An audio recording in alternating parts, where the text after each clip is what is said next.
Oh, can't is an ugly four-letter word. We don't believe in that word at all. It's not acceptable. Mark Parker from Parker Brothers Choppers. Professional grease monkey. I burn myself and cut myself about 20 times a day for a living. And somehow in the midst of it, I make really weird motorcycles that people like. We started building like when we were little kids, bicycles and go-karts and motorcycles and pretty much anything we'd get our hands on. We started the business. Parker Brothers actually started up about six or 7 months ago.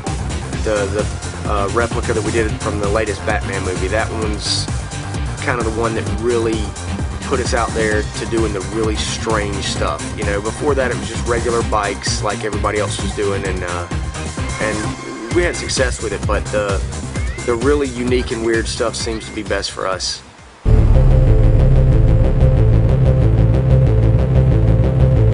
We just finished the Bat Pod, and it was on the internet, people were liking it and everything, and we were looking for something to kind of outdo the Bat Pod, something that would take it to the next level, because we don't want to settle for, okay, we're good with this, let's just stay with that. We want to find that next big thing.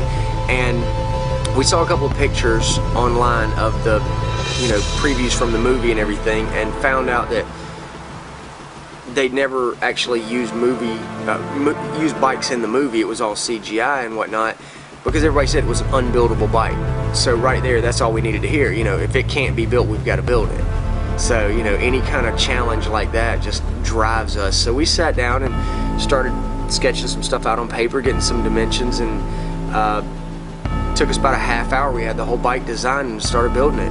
Well, they've got Suzuki motors in them. It's a V-twin 1000cc TL motor. Top speed's probably going to run somewhere in the 120 to 130 range. 0 to 60, 3.5 to 4 seconds, something like that. It's quick. It's pretty fast. We built a 24-inch hubless wheel, and instead of having one bearing, we've got a series of 24 separate bearings that float throughout the rim and dissipate the weight. And with that, we've got a speed rating somewhere around 120, 130 miles an hour, and RPM somewhere in the 17,000 RPM range. So I doubt anybody's ever going to test that. Somebody may, I don't know, I may. We kind of like to over-engineer things, If I need it to go 100 miles an hour, I want to make it to go 200 miles an hour.